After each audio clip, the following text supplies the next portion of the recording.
Swayam Prabha. Digital India. Educated India.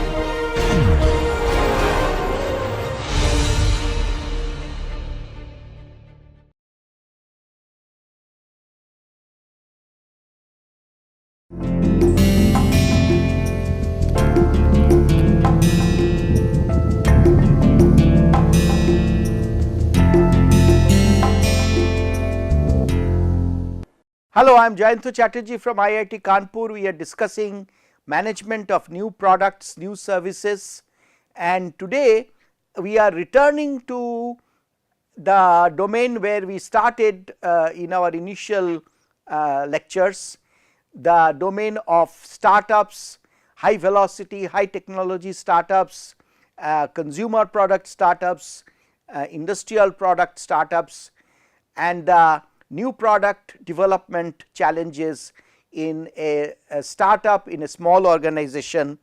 And I am going to introduce to you the interesting two concepts, the art of pivoting, as we call it, and what it takes to be a lean startup.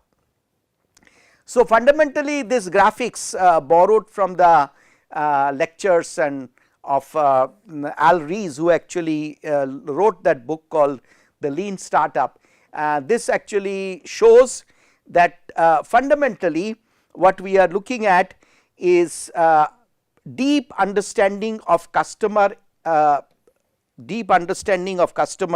So you start with customer empathy or customer understanding, customers' needs, customer pains.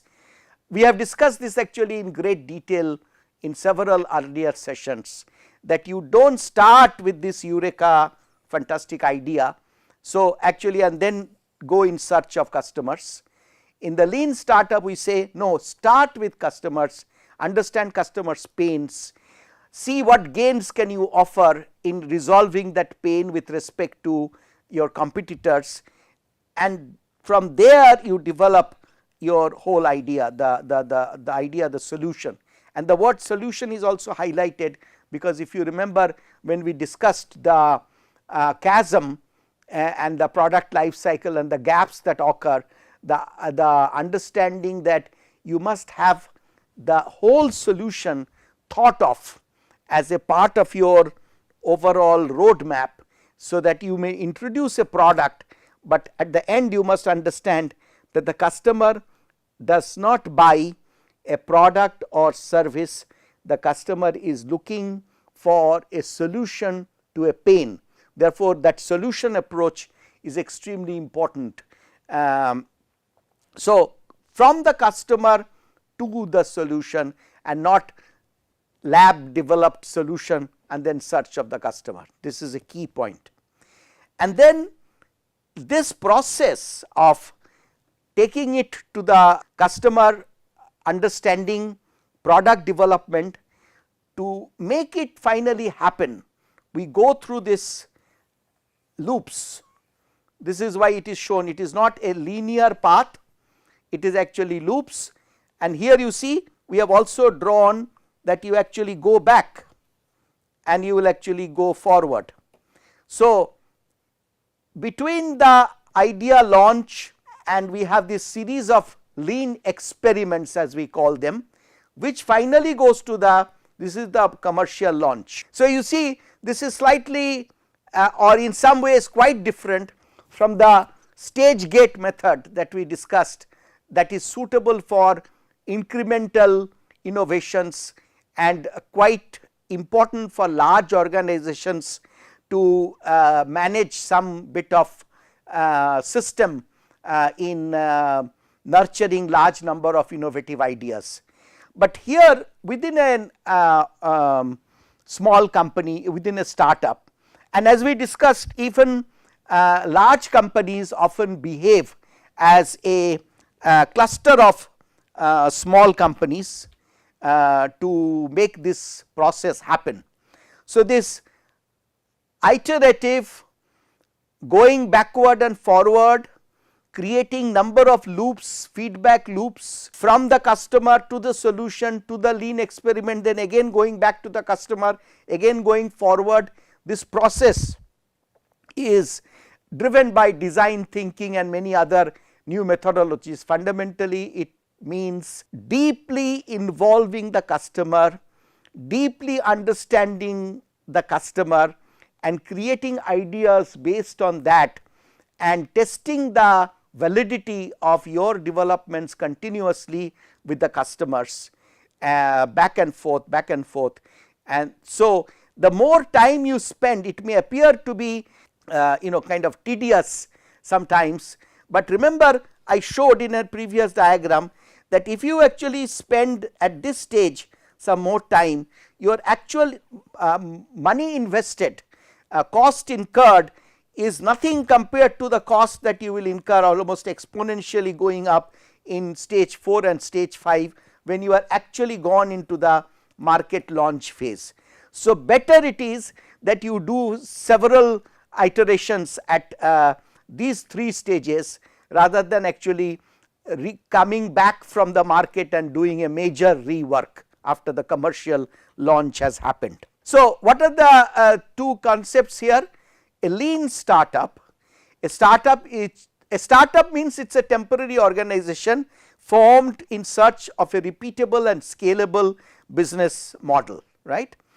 And by the way, Eric Ries, who wrote that lean startup book, a lean startup is designed to create new products and services under conditions of extreme uncertainty.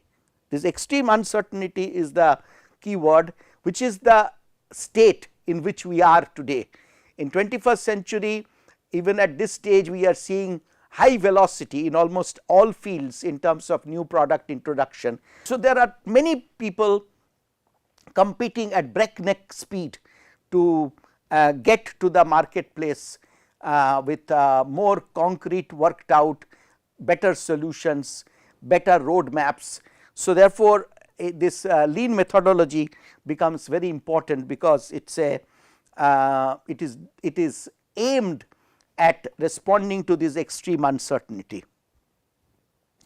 So, the difference between kind of that stage gate method or what we call incremental innovation and sustaining innovation and disruptive innovation, where this lean startup method works better, this iterative going back and forth approach works better, because in case of incremental innovation, the problems are usually well understood, because we said it is incremental innovation.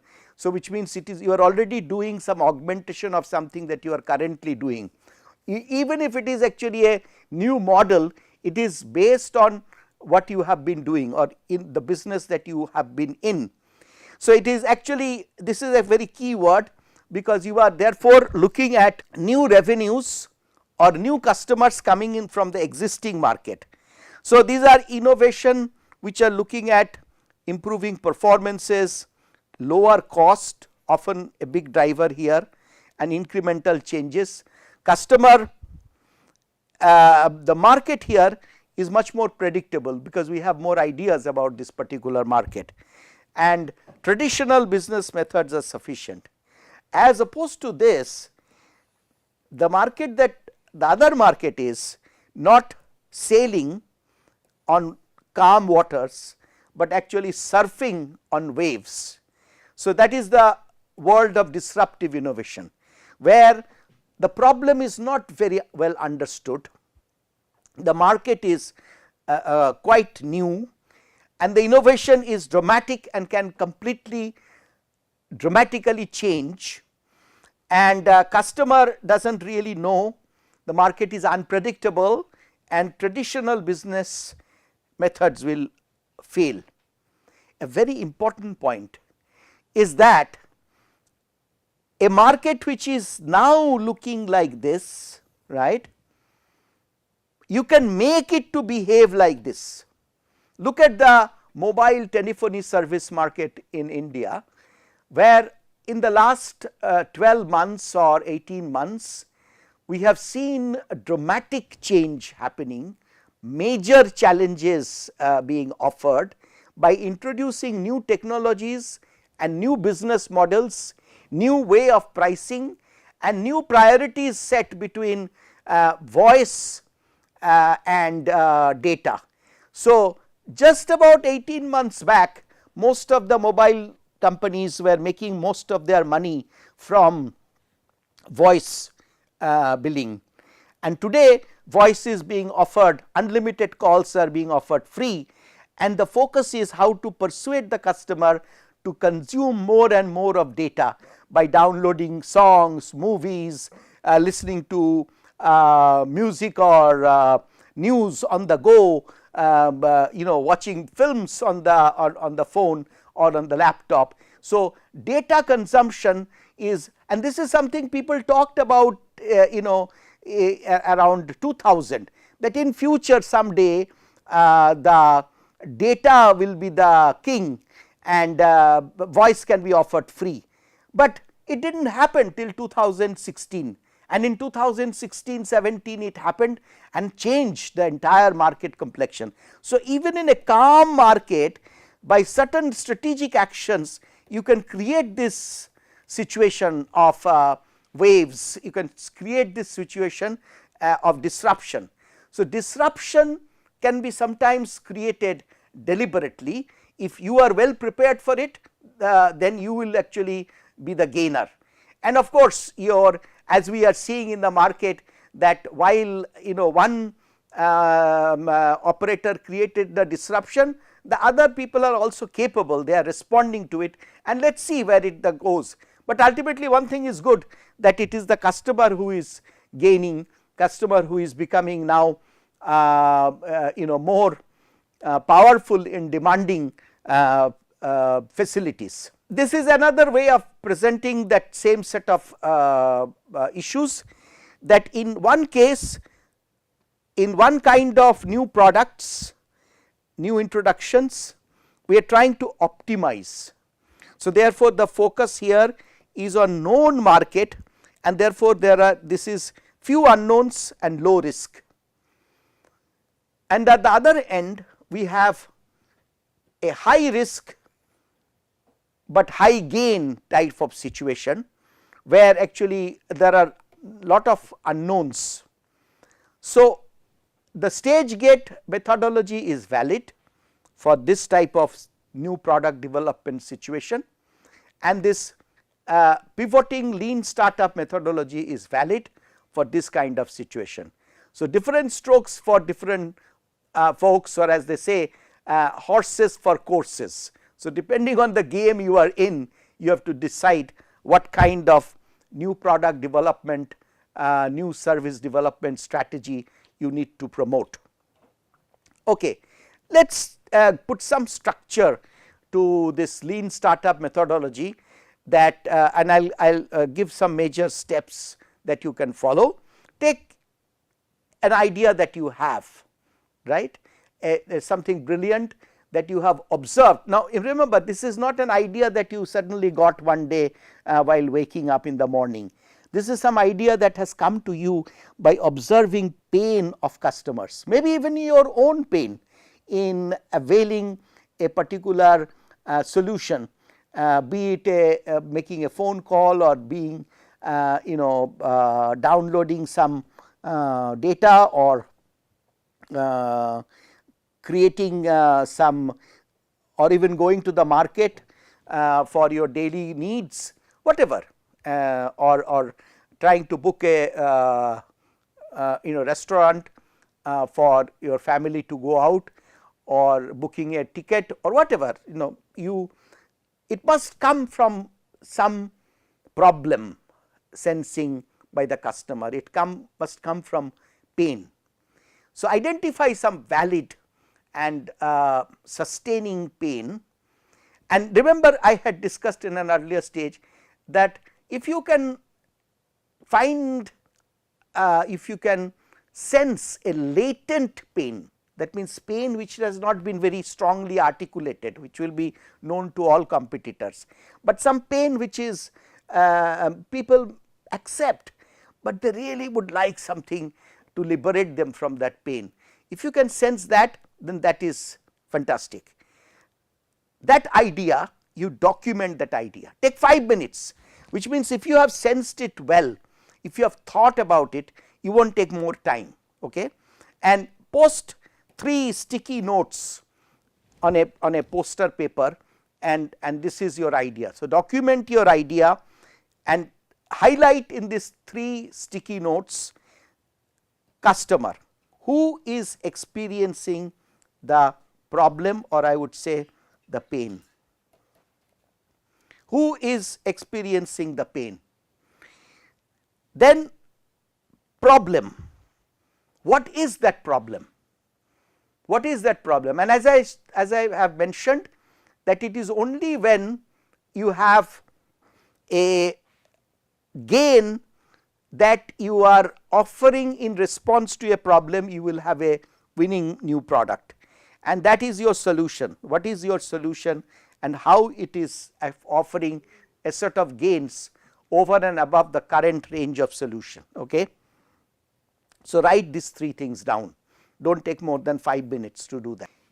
In the next 10 minutes, you discuss with your teammates what customer behaviors must take place for you for your solution to be adopted. What are the preconditions for the customer to shift to your way of solving the problem? What assumptions are you making, or you are taking it as fact, taking it for granted? And write down as many assumptions as possible as a team, 1 assumption per sticky note. Okay? So, as you see, write down your idea, who are the customers, what problems you are trying to address, and how is your solution going to address it better. Next, you try to say that in the customer's behavior means it could be in the user interface, it can be in the way user uses the product, it can be the user's attitude towards the product. Try to capture both tangible issues as well as intangible issues, both may be speed, weight and that kind of tangible issue, as well as feeling and thinking and all that kind of intangible issues. What customer behavior must take place for your new approach to be adopted. Okay? And in that process, in that change that you want the customer to make, you would like to take certain assumptions that okay, the customer already is very much pained due to this, and like that all the assumptions you must therefore list down. Then you narrow your assumptions. You have earlier I have written write down as many as possible assumptions. Now you want to filter and concentrate, next spend 10 minutes on that what is the biggest assumption that if false will cause your new product to fail. What is the most unknown, where do gaps exist, and focus on customer behavior related assumptions. Okay? So, you are now taking, you have generated in the earlier stage as many assumptions as possible, and now you are trying to focus on that what is the single biggest assumption that if fails your product will fail.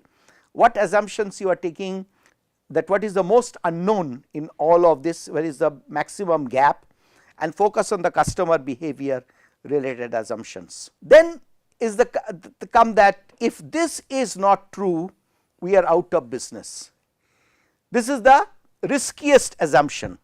So, this can be a refined statement coming from this biggest assumption that if false will cause your product to fail.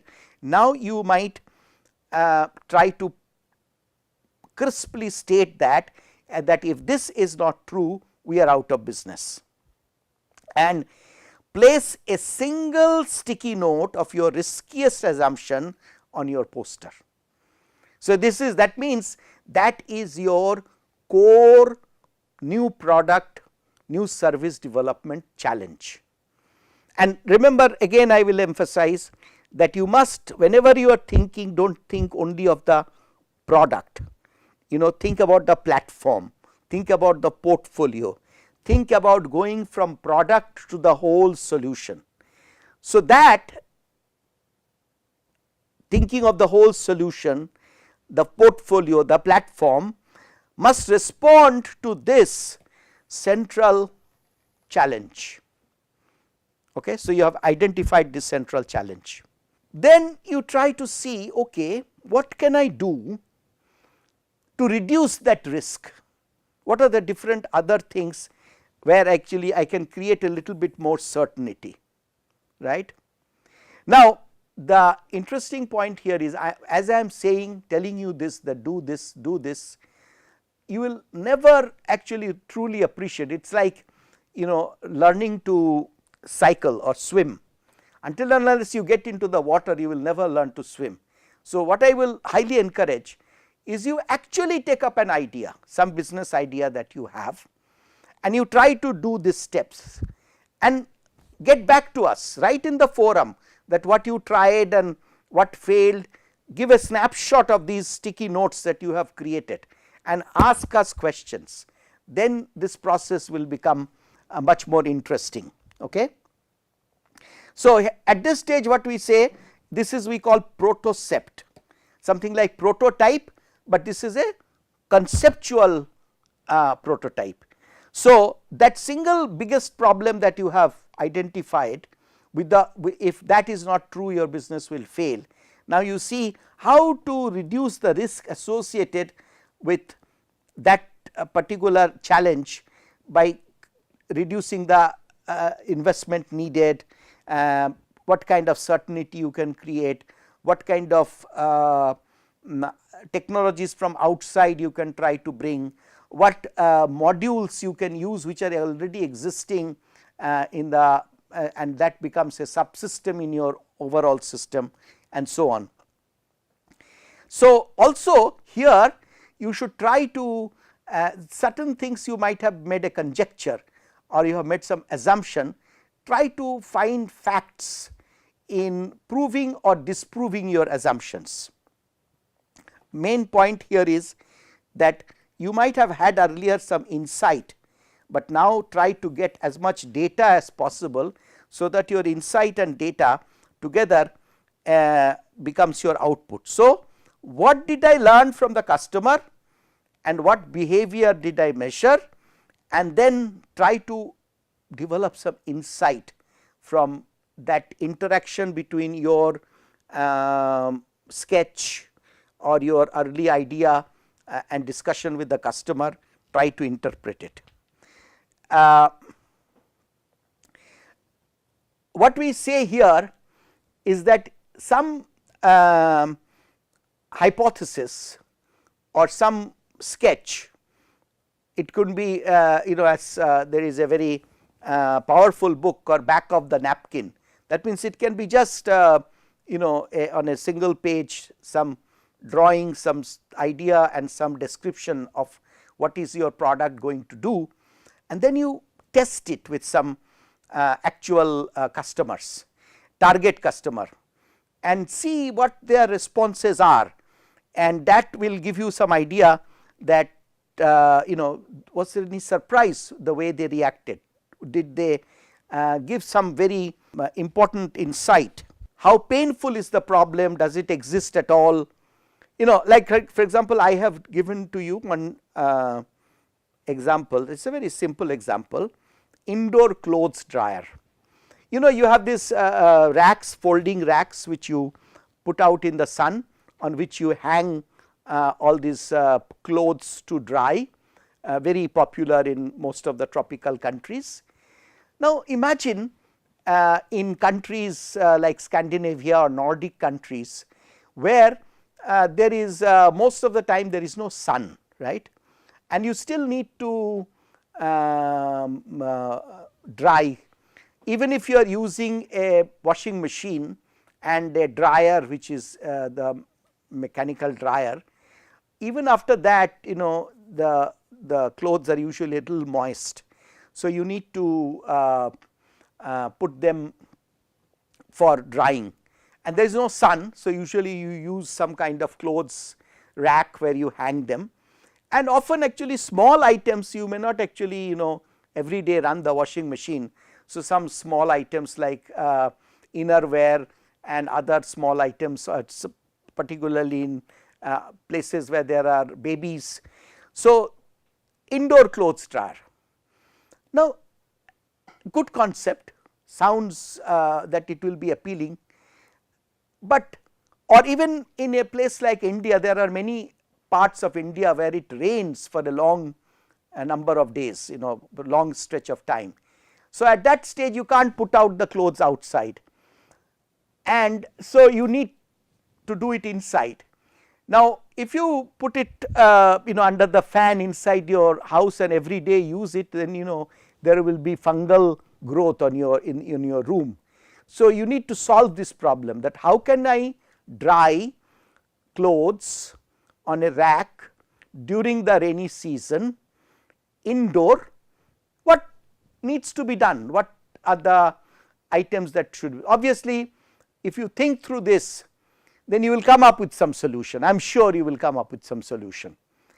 But then the point here what we are making is that test it with a customer, number of customers, and see that the solution that you are thinking of, some very high tech solution you can think of, but see whether your target customers who are housewives and household workers, young couples, people with young babies, how comfortable they are with kind of solution you are proposing, and also test that okay, your solution may be fantastic, using some fantastic gadgets and new technologies, but will the customer pay for that sort of solution, for that advantage?